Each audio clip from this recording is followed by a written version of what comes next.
Pemerintah Kazakhstan sangat panik. Kementerian Ekonomi mengadakan pertemuan rahasia darurat yang belum pernah terjadi sebelumnya, pada tahun 2024. PDB per kapita Indonesia telah melampaui Kazakhstan. Negeri yang pernah kami jadikan panutan untuk belajar, kini telah melampaui kami. Ini bukan sekadar masalah angka. Para ahli menunjukkan bahwa apa yang dihadapi Kazakhstan saat ini bukan hanya kekalahan ekonomi biasa. Apa yang membuat Indonesia berbeda dari kami? Untuk memastikan jawabannya dengan mata kepala sendiri, saya pun berangkat ke Indonesia. Hari pertama tiba di Jakarta, saya langsung melihat jawabannya dengan mata kepala sendiri. Mengapa para wanita Kazakhstan berbondong-bondong pindah ke Indonesia? Hari ini saya akan menceritakan kisah yang mengejutkan ini. Nama saya Aigul, seorang jurnalis yang bekerja untuk surat kabar Almaty Times selama 10 tahun. Biasanya saya bekerja di divisi sosial, bertanggung jawab atas isu-isu kependudukan.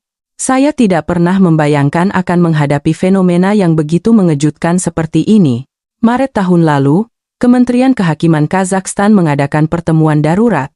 Alasannya hanya satu, jumlah wanita Kazakhstan berusia 20,40 tahun yang pindah ke Indonesia meningkat pesat. Jika dibandingkan dengan tahun 2023, peningkatannya mencapai 260%. Seorang pejabat Kementerian Kehakiman mengatakan bahwa eksodus populasi wanita dalam skala ini belum pernah terjadi sebelumnya dalam sejarah. Jika digabungkan dengan masalah angka kelahiran yang menurun, ini bisa menjadi masalah nasional yang serius. Saat itu saya langsung merasakan, ini bukan sekadar angka statistik biasa, melainkan sinyal adanya masalah struktural dalam masyarakat kami. Yang lebih mengejutkan adalah statistik pernikahan selama setahun terakhir. Pernikahan antara wanita Kazakhstan dan pria Indonesia meningkat hingga 195% dibandingkan tahun sebelumnya. Sebagian besar dari mereka adalah wanita berpendidikan tinggi dari kota-kota besar seperti Astana, Almaty, dan Shymkent. Hal seperti ini juga terjadi pada orang terdekat saya. Teman kuliah saya, Gulnara, tiba-tiba menghubungi saya. Aigul, aku akan menikah dengan seorang pria Indonesia dan pindah ke Jakarta. Saya sangat terkejut. Gulnara adalah lulusan Fakultas Hukum Universitas Nasional Al-Farabi Kazakhstan, bekerja di sebuah firma hukum besar. Seorang teman yang sangat cerdas. Gulnara, benarkah? Kenapa begitu mendadak? Ini bukan hal yang mendadak, kok. Kami sudah berpacaran selama setahun. Budi adalah orang yang sangat istimewa. Tidak seperti pria Kazakhstan pada umumnya. Suara Gulnara penuh dengan keyakinan. Jujur saja, saya tidak mengerti. Meninggalkan Kazakhstan untuk Indonesia, dan bahkan akan menikah. Saya mencoba mengingat kembali pengetahuan saya tentang Indonesia. Yang mungkin hanya sebatas musik dangdut dan beberapa judul sinetron. Tapi apakah hal-hal seperti itu bisa mengubah hidup seseorang? Oleh karena itu, saya mengusulkan topik liputan tentang fenomena ini kepada editor eksekutif, Bolat. Ini adalah fenomena sosial yang sangat penting. Saya ingin pergi dan mewawancarai sendiri mengapa wanita-wanita di negara kita memilih Indonesia. Awalnya Bolat masih ragu. Aigul, bukankah ini hanya tren demam Indonesia saja? Mungkin hanya fenomena sesaat. Tetapi setelah melihat data statistik yang saya sajikan, raut wajahnya berubah. Oke, saya beri kamu waktu sebulan. Buat liputan yang bagus dan kembalilah. Jangan hanya menulis tentang kisah romantis, analisis juga dari sudut pandang sosiologis. Bolat menyetujuinya. Setibanya di rumah, saya masih terus berpikir, apa sebenarnya yang menarik para wanita Kazakhstan ke Indonesia? Saya menelepon Gulnara lagi. Gulnara, jujur saja. Apakah Indonesia sebagus itu? Aigul, sulit untuk dijelaskan dengan kata-kata. Kamu harus datang dan melihatnya sendiri. Kalau kamu datang ke Indonesia, kamu akan mengerti. Gulnara tertawa penuh makna. Malam itu, saya memesan tiket pesawat ke Indonesia, didorong oleh rasa penasaran seorang jurnalis dan pertanyaan pribadi. Indonesia, tempat ini. Apa sebenarnya yang dimilikinya hingga membuat para wanita Kazakhstan rela meninggalkan tanah air mereka? Begitu tiba di Bandara Soekarno-Hatta, Ekspektasi saya mulai berubah. Apa yang terjadi di bagian imigrasi masih membekas di benak saya hingga hari ini. Karena saya membawa banyak peralatan liputan, saya harus melalui pemeriksaan bea cukai. Di Kazakhstan, dalam situasi seperti ini, petugas pemerintah biasanya akan bersikap kaku dan formal. Tetapi petugas bea cukai Indonesia berbeda. Dari Kazakhstan ya? Mbak, mau liputan berita? Tanya petugas itu dengan ramah. Iya, saya seorang jurnalis, jawab saya sedikit gugup. Oh, begitu. Peralatannya banyak juga ya? Mau liputan di mana, Mbak? Ia terus mengobrol sambil memeriksa peralatan saya dengan teliti. Saya sangat terkejut. Jika di Kazakhstan, mereka mungkin akan bertanya dengan nada kaku, mau melakukan apa? Ada barang yang perlu dilaporkan, tetapi petugas ini justru mengobrol dengan santai seolah-olah berbicara dengan seorang teman. Tentang wawancara keluarga multikultural, jawab saya jujur. Oh, topik yang bagus itu. Belakangan ini memang banyak teman-teman dari Kazakhstan yang menetap di Indonesia. Semoga liputannya lancar ya, Mbak. Ia tersenyum cerah, lalu membubuhkan stempel di dokumen saya. Saya merasa bingung. Inikah reaksi seorang pejabat pemerintah? Di Kazakhstan, hal seperti ini tak terbayangkan. Keluar dari bandara, saya naik MRT menuju pusat kota Jakarta. Di dalam kereta, hal-hal mengejutkan terus terjadi. Saya membawa 2 koper besar dan peralatan kamera, sehingga sulit mencari tempat duduk. Tiba-tiba, seorang pemuda berusia sekitar 20-an bangkit dan berkata kepada saya, "Silakan duduk di sini, Mbak. Bawaannya banyak." Saya menolak sesuai dengan etiket Kazakhstan. "Tidak apa-apa, Mas. Silakan duduk saja." Saya turun di stasiun berikutnya. Dia tidak menunggu jawaban saya, dan langsung memberikan tempat duduknya. Saya merasa sangat bingung. Hal-hal seperti ini, yang sepertinya tidak mungkin terjadi di Kazakhstan, terjadi mulai dari bandara hingga di dalam kereta. Mengapa semua orang yang saya temui begitu baik? Setelah check-in di hotel, kejutan terus berlanjut. Petugas di meja resepsionis bertanya, "Dari Kazakhstan, ya? Pertama kali ke Indonesia?" "Iya." "Kalau begitu, ini untuk Anda." Dia memberikan saya peta wisata Jakarta dan daftar restoran enak di sekitar hotel yang ditulis tangan. Restoran-restoran ini sepertinya akan disukai oleh teman-teman dari Kazakhstan. Terutama yang ini, sangat direkomendasikan. Saya merasa sangat terkejut. Mengapa orang ini begitu baik kepada saya tanpa alasan khusus? Di hotel-hotel Kazakhstan, pelayanan biasanya hanya sebatas standar dasar. Sore harinya, saya berjalan-jalan di sekitar hotel untuk merangkum kesan pertama saya tentang Indonesia. Semua yang saya alami hari itu jauh di luar dugaan, sangat berbeda dari citra yang saya miliki selama ini. Saat berjalan, saya masuk ke sebuah warung makan kecil. Pemilik warung, setelah tahu saya orang Kazakhstan, menyambut saya dengan lebih ramah lagi. "Selamat datang. Teman dari Kazakhstan rupanya. Mau makan apa?" Senyum cerah pemilik warung itu sangat berkesan. Malam itu, saya menulis catatan di kamar hotel. Indonesia, hari pertama.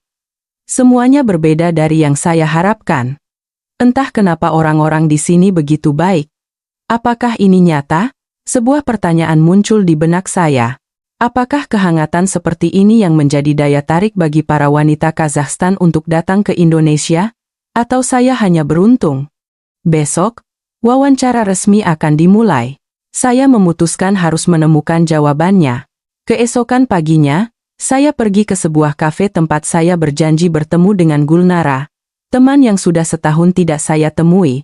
Seberapa besar perubahannya? Saya sangat ingin tahu. Begitu masuk ke kafe, saya melihat Gulnara, dan saya sangat terkejut. Dia tampak sangat berbeda dari Gulnara yang dulu. Saat di Kazakhstan, bahunya sering membungkuk, selalu bersikap hati-hati. Tapi sekarang, raut wajahnya terlihat cerah dan penuh percaya diri. "Aigul." Gulnara bangkit menyambut saya dengan hangat. "Gulnara, kamu terlihat sangat berbeda. Jauh lebih santai." Saya mengungkapkan perasaan saya sejujurnya. Iya, aku juga merasa begitu. Setelah tinggal di sini, aku banyak berubah. Gulnara tersenyum cerah. Tidak lama kemudian, suami Gulnara, Budi Santoso, tiba.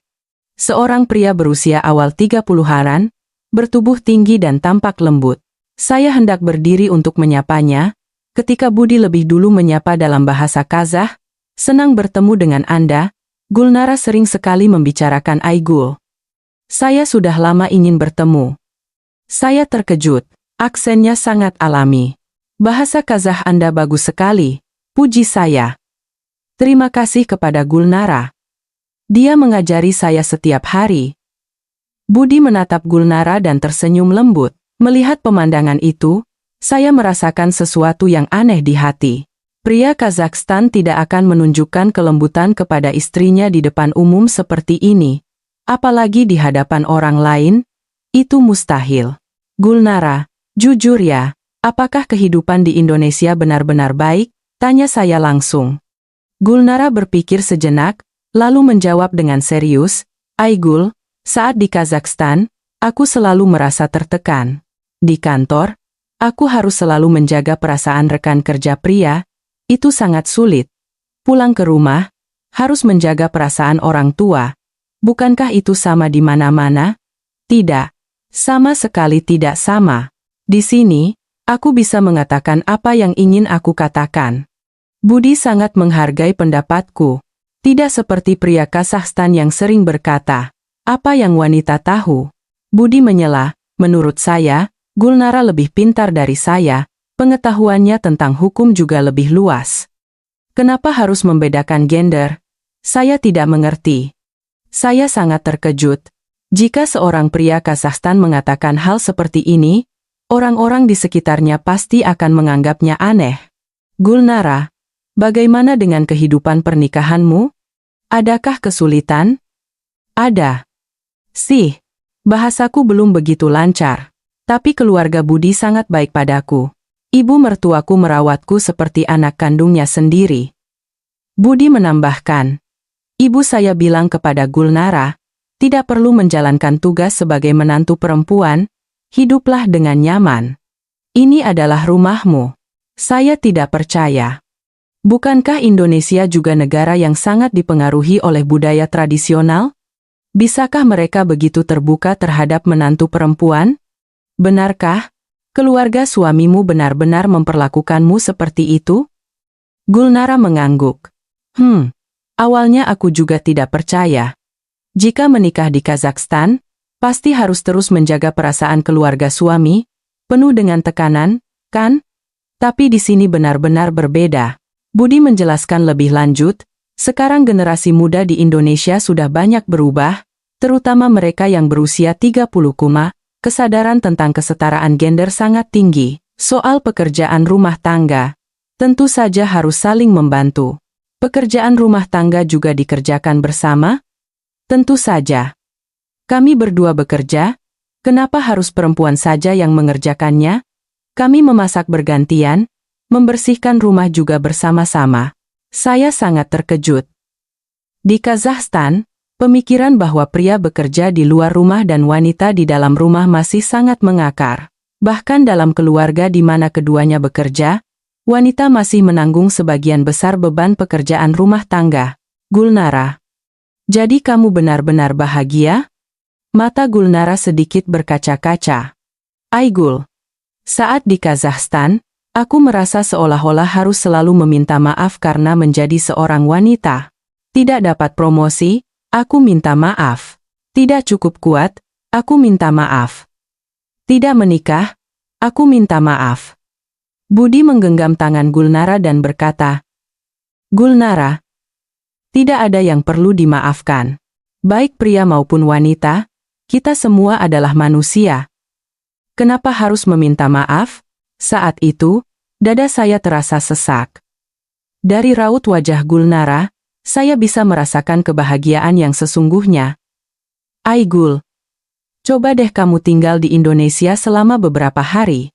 Orang-orang di sini benar-benar berbeda, terutama cara mereka memperlakukan wanita. Budi melihat jam tangannya dan berkata, "Maaf, saya harus pergi." Aigul, semoga kamu menikmati waktumu di Indonesia ya. Kalau ada pertanyaan, hubungi saja kapanpun. Saat Budi hendak pergi, dia mencium pipi Gulnara dengan lembut. Orang-orang lain di kafe melihatnya dengan wajar, tidak merasa aneh sama sekali. Setelah tinggal berdua dengan Gulnara, kami mengobrol lebih terbuka. "Gulnara, kamu tidak menyesal?" "Sama sekali tidak. Malah aku menyesal kenapa tidak mengambil keputusan ini lebih cepat." "Aigul, coba kamu pikirkan, betapa sulitnya menjadi seorang wanita di Kazakhstan." Malam itu di hotel, saya terus memikirkan percakapan dengan Gulnara. Apakah Indonesia begitu berbeda dari Kazakhstan? Atau Gulnara hanya beruntung bertemu dengan orang yang sangat baik? Saya ingin bertemu lebih banyak orang untuk memastikan hal ini. Hari ketiga liputan, saya mengunjungi sebuah kafe anak yang besar di Jakarta. Saya dengar tempat itu sering menjadi tempat berkumpulnya keluarga multikultural. Begitu masuk ke dalam, saya melihat pemandangan yang mengejutkan. Seorang pria Indonesia berusia akhir 20 konan sedang mengganti popok bayinya, dan melakukannya dengan sangat cekatan. Di Kazakhstan, sulit sekali melihat seorang pria mengurus anak di tempat umum seperti ini. "Permisi, boleh saya wawancara?" Saya mendekatinya dengan hati-hati. "Tentu saja. Tidak apa-apa." Pria itu adalah Adi Saputra, datang bersama istrinya yang berkebangsaan Kazakhstan bernama Aiko. "Anda mengurus anak sendirian?" "Tentu saja. Ini kan anak saya. Aiko sedang kursus bahasa Indonesia. Saya sedang mengambil cuti ayah." Jawab Adi dengan santai. "Cuti ayah? Pria juga bisa mengambilnya?" "Bisa dong. Sekarang sudah banyak pria yang mengambil cuti ayah. Di kantor saya saja, tahun lalu ada 5 karyawan pria yang mengambil cuti." Saya sangat terkejut. Di Kazakhstan, seorang pria mengambil cuti untuk mengurus anak masih merupakan hal yang canggung. Seorang ayah lain di sebelahnya menyahut, "Zaman sekarang itu hal yang biasa, kan? Mengurus anak bukan hanya tugas ibu." Saat itu, seorang anak di sudut kafe mulai menangis. Tiba-tiba, beberapa ayah di sekitarnya bangkit untuk membantu secara alami, tanpa ada yang menyuruh. "Para ayah di sini terlihat sangat antusias ya," puji saya. "Anak-anak adalah masa depan kita semua, harus diurus bersama-sama." Kata-kata Adi sangat berkesan. Setelah keluar dari kafe, saya pergi ke pasar malam di dekat Blok M. Saya dengar di sana, saya bisa merasakan budaya kehidupan Indonesia yang sesungguhnya. Begitu masuk ke pasar, seorang penjual menyapa saya. Teman dari Kazakhstan, ya? Selamat datang." Dia adalah pemilik warung rujak ulek. "Bagaimana ibu tahu saya orang Kazakhstan?" "Kelihatan, kok. Di sini banyak teman-teman dari Kazakhstan yang datang." "Mau makan apa?" "Rujak ulek." "Mau?" "Rujak ulek Rp. 15.000. Pertama kali ke sini." "Ya? Coba cicipi dulu sambal terasinya." Pemilik warung itu menyendokkan sedikit sambal terasi untuk saya cicipi. "Kalau enak, jangan lupa kasih tahu teman-teman ya. Nanti saya kasih bonus sate ayam 1 tusuk." Kenapa pemilik warung ini begitu baik? "Anda baru pertama kali ke sini, kan?" "Ya, beginilah kami. Pelanggan yang datang harus dilayani seperti teman," kata pemilik warung rujak. Hal yang lebih mengejutkan terjadi selanjutnya. Seorang nenek penjual buah memberi saya bonus beberapa buah mangga. "Nek, saya hanya beli 3, ini kok ada 4? "Bonus 1, Neng, dari Kazakhstan. Kan? Bawa mangganya buat oleh-oleh orang di rumah." "Tidak usah, Nek. Sudah, ambil saja. Cuma hal kecil." Nenek itu berbicara seolah-olah itu hal yang biasa. Saya merasa bingung.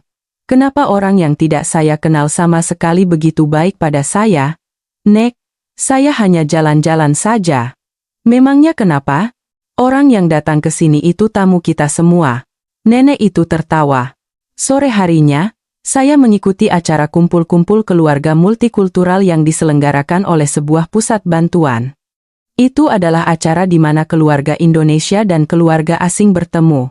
Kisah keluarga Nurzhanov yang saya temui di sana sangat mengesankan. Pak Nurzhanov, apa hal terbaik di Indonesia?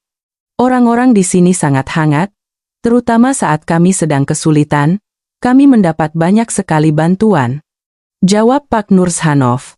Bantuan seperti apa?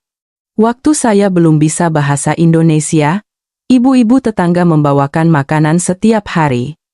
Waktu sakit, diantar ke rumah sakit. Istri Pak Nurzhanov menambahkan.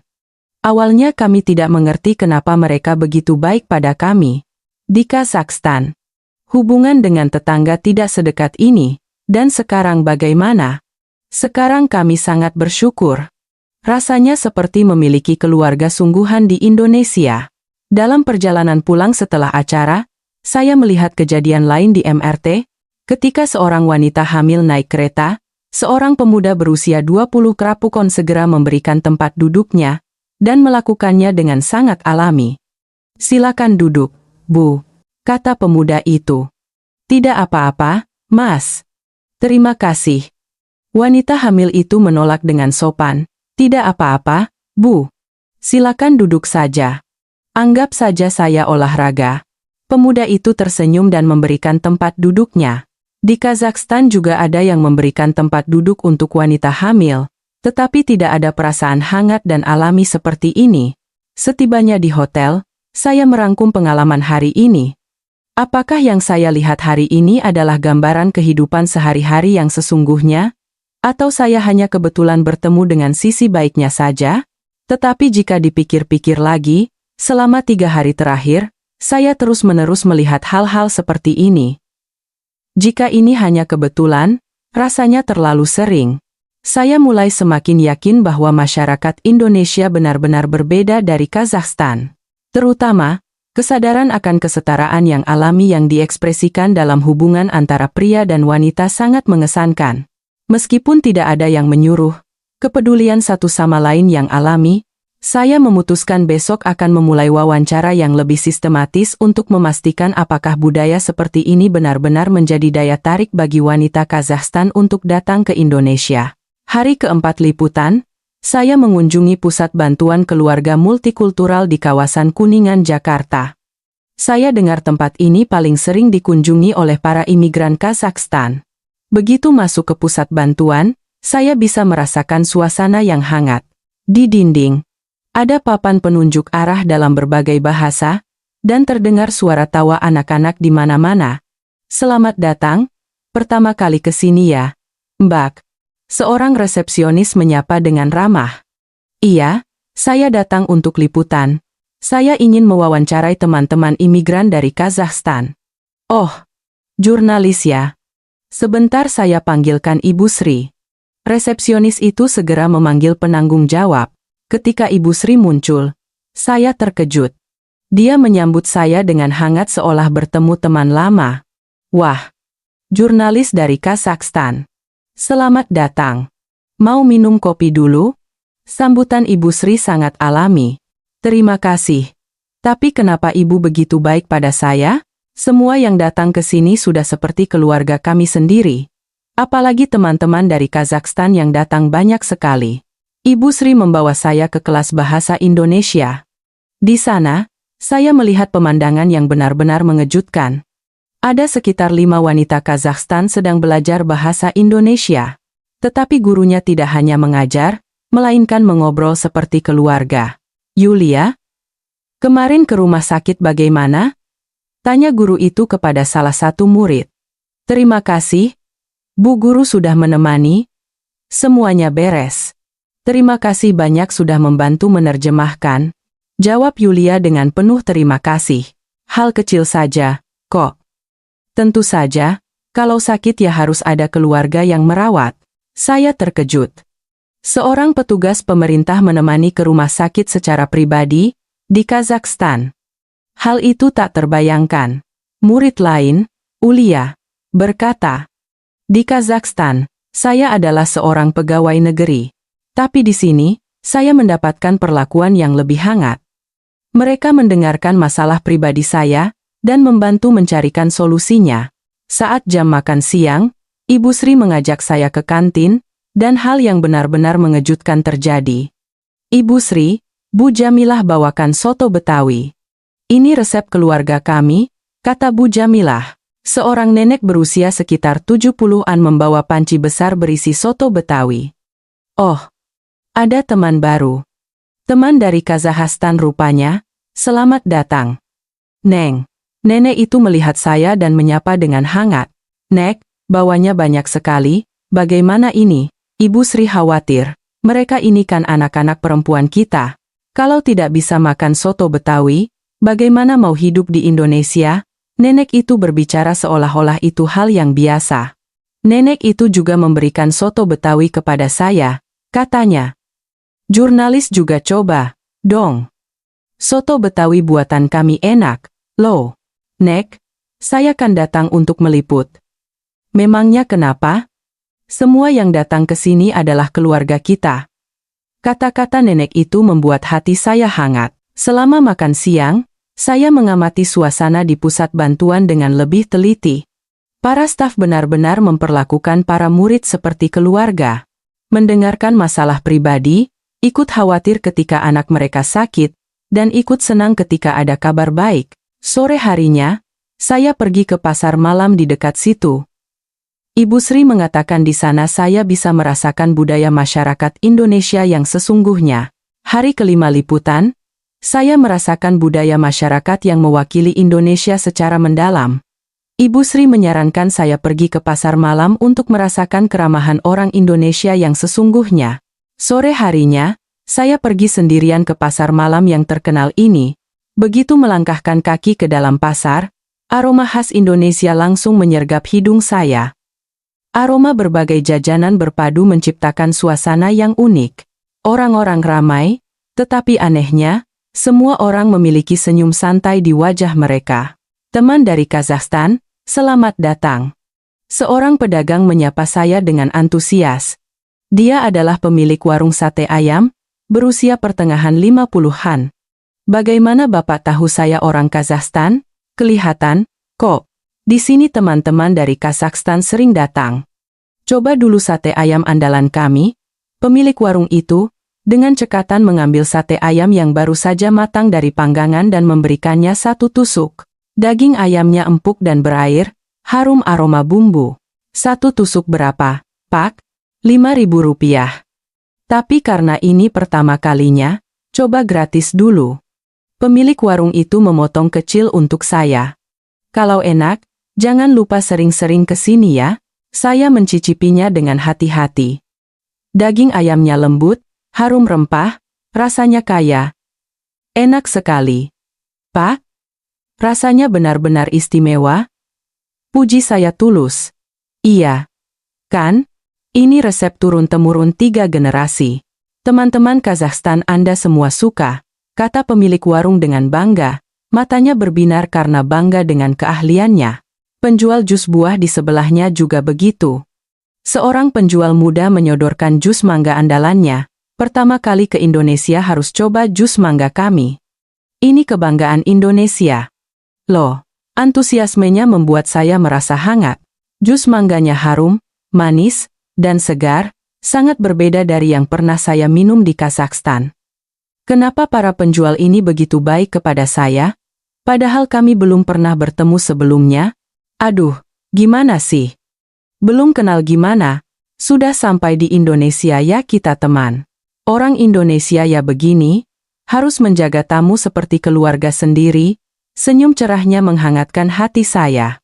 Saya terus berjalan menyusuri pasar. Setiap pemilik lapak menyapa saya.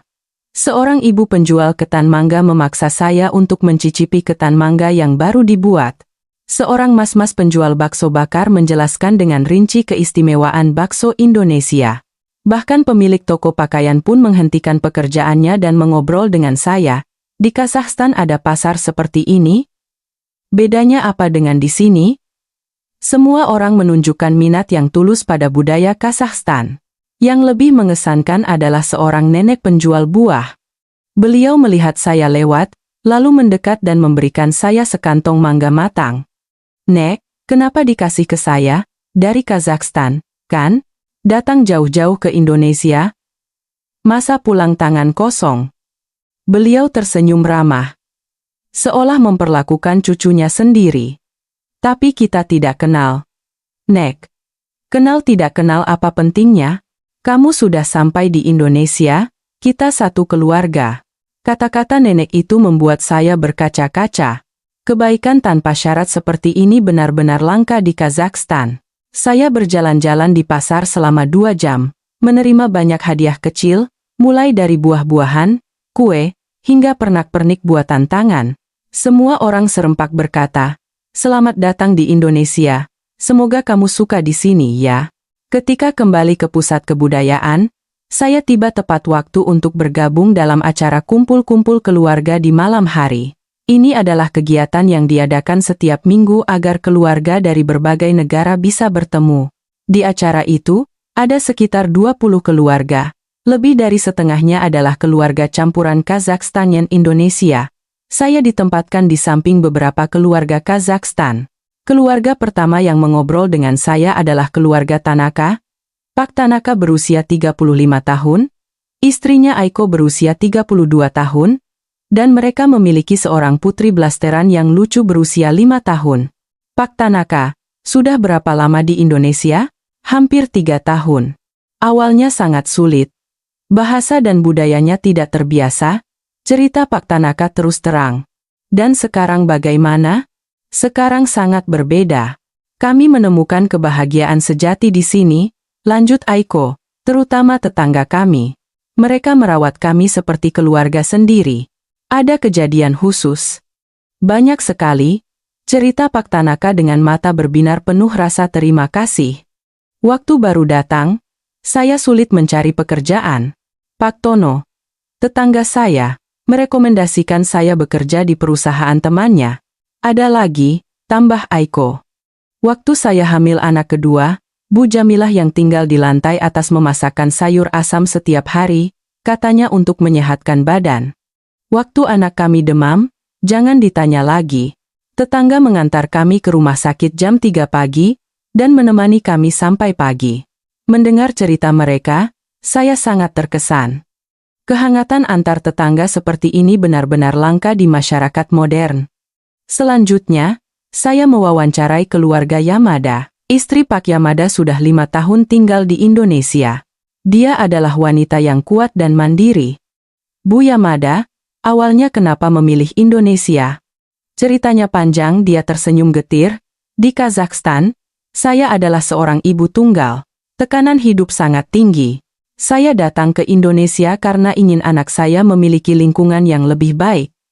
Dan apakah Indonesia memberikan lingkungan yang Anda inginkan? Lebih dari yang saya harapkan. Matanya berubah menjadi tegas. Di sini, saya tidak dipandang aneh karena menjadi ibu tunggal. Anak saya di sekolah tidak didiskriminasi. Tidak sama sekali. Guru dan teman-temannya merawatnya dengan sangat baik. Pernah suatu kali dia lupa membawa bekal, wali kelasnya membagi bekalnya untuk dimakan berdua. Dia berhenti sejenak, suaranya bergetar. Saat itu saya benar-benar terharu. Saat di Kazakhstan, saya merasa menjadi beban bagi anak saya. Tapi di sini, kami berdua diterima. Keluarga ketiga adalah pasangan Sasaki. Mereka baru setengah tahun di Indonesia, masih dalam masa adaptasi. Pak Sasaki, adaptasinya lancar? Jujur, awalnya sulit. Aku Pak Sasaki, bahasa, pekerjaan, dan gaya hidup, semua harus belajar dari awal.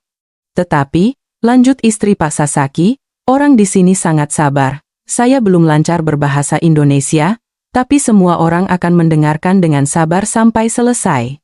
Yang paling berkesan adalah saat berbelanja di pasar tradisional. Ceritanya, saya tidak tahu harga. Penjualnya tidak hanya mengajari saya tentang rupiah, tapi juga cara memilih sayuran segar. Iya, Pak Sasaki mengangguk. Di kantor juga begitu. Rekan kerja akan sabar mengajari saya prosedur kerja, tidak pernah menunjukkan sikap kesal. Setelah mendengar cerita dari ketiga keluarga tersebut, perasaan saya menjadi kompleks. Semua keluarga berbicara tentang perasaan diterima dan diperhatikan. Hubungan yang hangat antar manusia tampaknya menjadi faktor utama yang menarik orang Kazakhstan ke Indonesia. Di akhir acara, seorang ibu dari Indonesia berdiri dan berbicara. Saya ingin memberitahu semua teman-teman dari Kazakhstan, selamat datang di Indonesia. Kalian bukan orang luar, tapi keluarga kami. Orang Indonesia punya pepatah, kalau berjodoh, sejauh ribuan mil pun akan bertemu. Pertemuan kita di Indonesia ini adalah jodoh. Tepuk tangan riuh bergema, saya melihat beberapa ibu dari Kazakhstan meneteskan air mata. Saat itu, saya benar-benar mengerti apa artinya menjadi bagian dari sesuatu. Setelah acara selesai, saya naik Merte pulang bersama beberapa ibu dari Kazakhstan. Di perjalanan, mereka masih berbagi perasaan tentang hidup di Indonesia. Aigul, tahu tidak, saat di Kazakhstan, saya selalu stres. Takut melakukan kesalahan, kata seorang ibu. Begitu tinggal di Indonesia, saya jadi lebih santai. Orang di sini sangat pemaaf. Kalaupun melakukan kesalahan, mereka akan mengingatkan dengan lembut. Ibu lain mengangguk setuju. Iya, dan para pria di sini lebih bertanggung jawab terhadap keluarga. Suami saya membantu pekerjaan rumah dan membantu anak mengerjakan PR di Kazakhstan. Pria pulang ke rumah hanya ingin dilayani. Di Indonesia, keluarga benar-benar dibangun oleh dua orang. Kata-kata mereka membuat saya berpikir. Mungkin yang menarik para wanita Kazakhstan ke Indonesia bukan hanya kehangatan yang terlihat di permukaan, tetapi perubahan gaya hidup. Setibanya di hotel, saya menuliskan perasaan saya hari itu di buku catatan. Pasar malam di Indonesia bukan hanya tempat berkumpulnya makanan lezat, tetapi juga ekspresi keramahan orang-orangnya. Setiap pedagang seolah menyambut kerabat yang datang dari jauh. Begitu alami dan hangat, acara kumpul-kumpul di pusat kebudayaan membuat saya melihat bahwa masyarakat Indonesia sangat terbuka terhadap orang luar. Bukan hanya basa-basi, tetapi penerimaan yang tulus dari hati. Wanita-wanita Kazakhstan ini tidak hanya menemukan cinta di Indonesia, tetapi juga menemukan gaya hidup di mana mereka dihormati dan diperhatikan. Besok saya harus kembali ke Kazakhstan. Hati saya dipenuhi perasaan yang campur aduk. Pengalaman seminggu di Indonesia telah mengubah pandangan saya sepenuhnya. Orang-orang di negara yang indah ini telah menggunakan kehangatan mereka untuk mencairkan es di hati saya. Saya mulai mengerti mengapa begitu banyak wanita Kazakhstan rela menyeberangi lautan untuk memulai hidup baru di sini. Setibanya di Kazakhstan, saya bergegas ke ruang editing untuk mengolah video yang telah saya rekam. Saya harus membuat film dokumenter ini. Aigul, bagaimana? Ada bahan yang menarik? Tanya editor eksekutif. Ya, saya melihat hal-hal yang benar-benar mengejutkan. Saya rasa saya tahu alasan mengapa wanita Kazakhstan memilih Indonesia, jawab saya dengan antusias. Oh ya? Apa alasannya? Masyarakat Indonesia lebih egaliter dan hangat dari yang saya kira, terutama budaya keluarganya yang sangat berbeda. Editor eksekutif memasang wajah ragu. Aigul, kamu tidak terlalu emosional? Harus dilihat secara objektif. Tidak, ini benar-benar berbeda. Ada data statistik yang mendukungnya. Saya menyajikan data lagi. Beberapa hari kemudian, saya sibuk mengedit film dokumenter siang dan malam. Judulnya, Alasan Mengapa Wanita Kazakhstan Memilih Indonesia. Saya membawa dokumenter yang sudah selesai kepada editor eksekutif, tetapi reaksinya tidak seperti yang saya harapkan. Aigul, ini terlalu berpihak pada Indonesia. Pembaca kita tidak akan bisa menerimanya. Tapi ini adalah kebenaran. Apa yang saya lihat dengan mata kepala sendiri, meskipun itu kebenaran, dari sudut pandang surat kabar kita, ini terlalu berisiko, edit ulang agar lebih seimbang. Saya merasa bingung.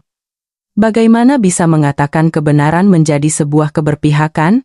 Bolat, saya pikir seorang jurnalis harus menyampaikan apa yang dilihatnya secara jujur. Aigul, jangan berpikir dangkal seperti itu.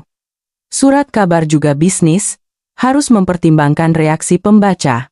Keesokan harinya, Saya berbicara lagi dengan editor eksekutif.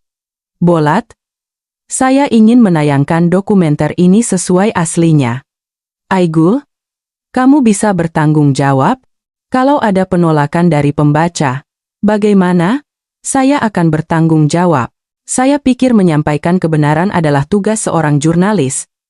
Editor eksekutif berkata dengan marah. Kalau begitu, terserah kamu.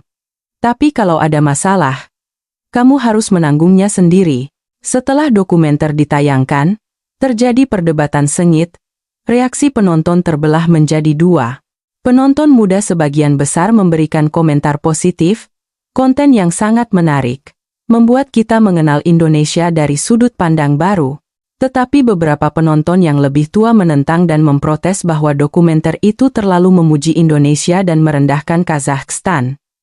Di dalam perusahaan juga terjadi konflik. Beberapa eksekutif senior mengkritik saya. Sebulan kemudian, editor eksekutif memanggil saya. Aigul, maaf ya.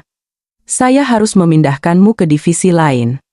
Di divisi sosial, sepertinya akan sulit untukmu melanjutkan pekerjaan. Apa? Apa salah saya? Bukan salah. Tapi suasana di perusahaan menjadi tidak baik. Lebih baik kamu bekerja di divisi yang lebih tenang. Saya didemosi secara tidak langsung karena mengatakan kebenaran. Malam itu saya menelepon Gulnara. Gulnara, aku dalam masalah besar. Dokumenterku bermasalah. Kenapa?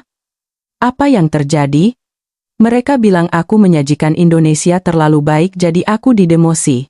Aigul, kalau begitu, datang saja ke Indonesia. Kerja di sini saja. Kerja di Indonesia, media di Indonesia sangat membutuhkan jurnalis berpengalaman dari Kazakhstan. Terutama orang sepertimu yang memahami kedua budaya sangat dibutuhkan. Saya mempertimbangkannya dengan serius. Bisakah saya benar-benar memulai hidup baru di Indonesia? Seminggu kemudian, saya mengambil cuti dan pergi ke Indonesia lagi. Kali ini bukan untuk liputan, tetapi perjalanan pribadi. Saya menjadwalkan wawancara kerja dengan The Jakarta Post. Editor eksekutifnya ingin bertemu dengan saya. Bak Aigul, saya sudah menonton dokumenter yang Anda buat di Kazakhstan. Luar biasa, kata editor eksekutif. Terima kasih. Tapi apakah Indonesia akan menerima jurnalis Kazakhstan? Tentu saja. Saat ini hubungan Indonesia-Kazakhstan semakin penting. Kami membutuhkan jurnalis yang memahami kedua budaya. Bahasa Indonesia saya belum begitu baik. Tidak masalah, bisa dipelajari pelan-pelan. Untuk liputan yang berhubungan dengan Kazakhstan, Mbak Aigul pasti sangat cocok. Setelah wawancara, saya menandatangani kontrak dengan The Jakarta Post, rasanya seperti memulai hidup baru yang sesungguhnya. Setibanya di Kazakhstan, saya mengajukan surat pengunduran diri. Rekan-rekan kerja terkejut. Aigul, kamu benar-benar akan pergi ke Indonesia? Iya, ingin mencoba tantangan baru. Tidak akan menyesal? Kalaupun menyesal, saya ingin mencobanya.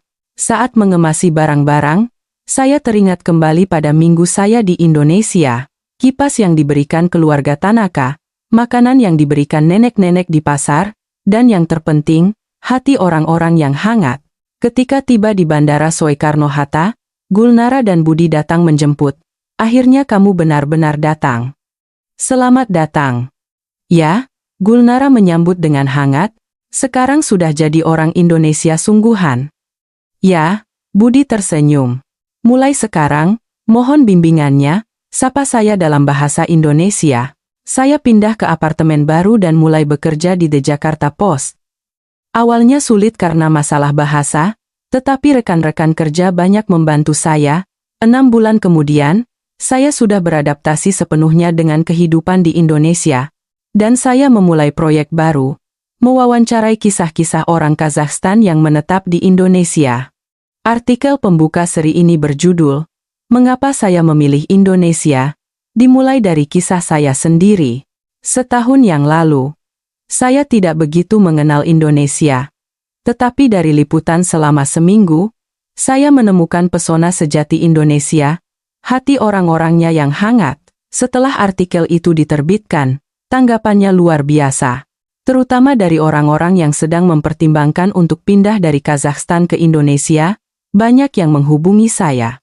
Suatu hari, editor eksekutif memanggil saya. Bak Aigul, artikelnya mendapat tanggapan yang sangat baik. Di Kazakhstan juga menjadi topik hangat. Terima kasih. Banyak yang tertarik. Mulai sekarang, tulislah lebih banyak artikel seperti ini. Ini akan bermanfaat bagi hubungan Indonesia-Kazakhstan. Saya merasa pekerjaan saya benar-benar bermakna. Saya merasa telah melakukan apa yang seharusnya dilakukan oleh seorang jurnalis, menyampaikan kebenaran. Setahun kemudian, bahasa Indonesia saya sudah lancar dan saya telah beradaptasi sepenuhnya dengan budaya Indonesia. Yang terpenting, saya sangat bahagia. Suatu hari, Pak Tanaka menghubungi saya. Dia adalah orang yang membantu saya pada hari pertama saya tiba. Bak Aigul, saya sudah membaca artikel Anda di koran. Saya sangat bangga. Pak Tanaka, waktu itu terima kasih banyak sudah membantu saya. Kejadian itu mengubah hidup saya. Bak Aigul telah membuat banyak orang tahu tentang kebaikan Indonesia. Terima kasih. Sekarang saya hidup sangat bahagia di Indonesia. Setiap hari saya merasakan kebebasan dan kehangatan yang tidak pernah saya rasakan di Kazakhstan. Dan yang terpenting, saya melakukan apa yang ingin saya lakukan sebagai seorang jurnalis yang menyampaikan kebenaran. Saya merasa hidup saya bermakna. Di dalam pesawat kembali ke Kazakhstan, perasaan saya terlalu rumit untuk dijelaskan. Pengalaman seminggu di Indonesia telah membalikkan pemahaman saya sepenuhnya. Negara yang indah ini dan orang-orangnya yang hangat telah meninggalkan kesan yang mendalam. Ketika tiba di Bandara Almaty, saya merasa hampa, seolah kembali dari rumah yang hangat ke kenyataan yang dingin. Keesokan paginya, saya bergegas ke kantor untuk mengurus data video dan file audio yang saya rekam. Tumpukan file memenuhi meja. Setiap gambar mengingatkan saya pada kenangan indah di Indonesia.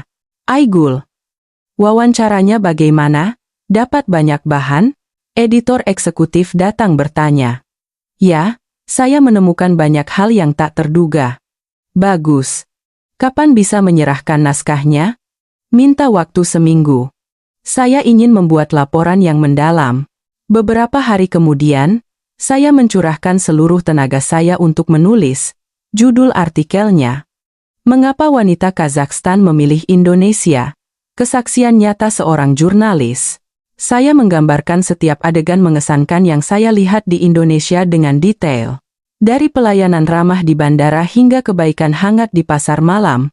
Dari senyum bahagia para wanita Kazakhstan hingga penerimaan terbuka dari keluarga Indonesia.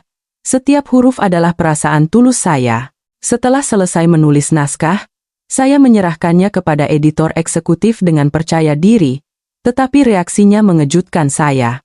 Aigul, artikel ini, bagaimana ya? Dia mengerutkan kening sambil membaca naskah. Terlalu personal. Lebih mirip catatan perjalanan daripada laporan berita. Tapi ini semua adalah kebenaran yang saya lihat dengan mata kepala sendiri. Memang benar. Tapi yang kamu gambarkan terlalu indah. Saya hanya mencatat sesuai kenyataan. Pembaca akan berpikir kamu dibayar. Harus lebih objektif dan seimbang. Rasa tidak puas muncul di hati saya. Apa maksudnya dibayar? Saya hanya mengatakan kebenaran. Bolat, saya pikir tugas seorang jurnalis adalah menyampaikan kebenaran. Proyek besar pertama saya adalah tentang perpaduan budaya generasi muda Indonesia-Kazakhstan. Saya mewawancarai 10 pasangan Indonesia-Kazakhstan, mencatat kisah cinta dan proses adaptasi budaya mereka. Seri laporan ini dinominasikan untuk penghargaan jurnalistik terbaik. Saat itu, saya merasakan kebahagiaan karena diakui secara tulus. Di Indonesia, kemampuan profesional saya berkembang sepenuhnya, bukan hanya pekerjaan, hidup saya juga berubah drastis. Saya tinggal di sebuah apartemen tua di kawasan Kuningan. Tetangga saya sangat ramah. Bu Jamilah yang tinggal di lantai bawah sering membawakan saya kue buatannya. Neng Aigul, capek kerja ya? Makan ketan mangga buatan ibu. Nih. Perhatiannya membuat saya merasakan kehangatan rumah. Pak Tono yang tinggal di seberang, setelah tahu saya seorang jurnalis, sering datang menceritakan kisah-kisah di lingkungan kami. "Neng Aigul, coba tulis cerita tentang kampung kita. Menarik loh. Hubungan dengan tetangga seperti ini mustahil terjadi di Almaty." Di akhir pekan, saya suka bepergian ke berbagai tempat untuk memahami budaya Indonesia lebih dalam, dari jalan-jalan tua di Borobudur hingga pantai di Bali. Dari Bandung di barat hingga Danau Toba di utara, setiap tempat memiliki pesona budaya yang unik. Yang lebih penting, di setiap tempat yang saya kunjungi, saya merasakan antusiasme orang Indonesia. Teman lokal yang saya temui di Bandung mengajari saya menyanyikan lagu Sunda. Pemilik restoran di Bali bersikeras tidak mau dibayar untuk kue yang saya makan. "Anda sudah banyak menulis artikel bagus tentang Indonesia kami. Ini sudah seharusnya. Momen-momen hangat seperti ini tak terhitung jumlahnya." Setahun kemudian, bahasa Indonesia saya sudah cukup lancar. Tidak hanya bisa menulis laporan berita yang kompleks, tetapi juga bisa ikut dalam acara televisi. Suatu kali, saya tampil di acara debat tentang hubungan Indonesia-Kazakhstan. Penampilan saya mendapat pujian. Pandangan jurnalis Aigul sangat mendalam. "Sering-sering datang ya," kata pembawa acara. Penampilan di media membuat saya lebih dikenal. Kadang-kadang ada orang yang mengenali saya di jalan. "Anda jurnalis Aigul kan? Saya suka artikel Anda." Perasaan diakui seperti ini sungguh luar biasa. Kesuksesan dalam karir membuat saya lebih percaya diri. Tahun lalu, saya dipromosikan menjadi wakil kepala divisi berita luar negeri, bertanggung jawab atas pelatihan jurnalis baru. Berbagi pengalaman liputan lintas budaya. Bu Aigul, pengalaman Anda sangat istimewa.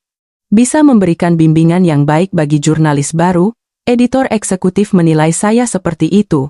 Melihat ke belakang, keputusan untuk meninggalkan Kazakhstan adalah keputusan paling tepat dalam hidup saya. Di sini, saya tidak hanya mencapai idealisme karir saya, tetapi juga menemukan kedamaian batin. Bangun setiap hari dengan semangat penuh, menantikan tantangan baru, bukan lagi bekerja untuk menyelesaikan pekerjaan, tetapi berjuang untuk idealisme. Indonesia memberi saya kesempatan untuk memulai kembali, membuat saya mengerti apa arti kebebasan dan rasa hormat yang sesungguhnya. Di tanah yang indah ini, saya telah menemukan tempat saya.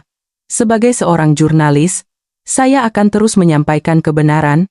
Sebagai seorang manusia, saya akan menjaga kebahagiaan yang saya dapatkan dengan susah payah ini. Indonesia mengajari saya lebih dari sekadar bahasa dan budaya, tetapi juga prinsip-prinsip kehidupan, kebaikan, kemurahan hati, keteguhan, dan keberanian.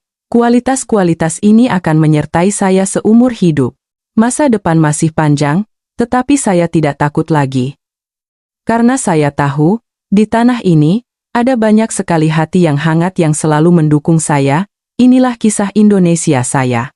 Sebuah kisah tentang keberanian, pertumbuhan, dan harapan.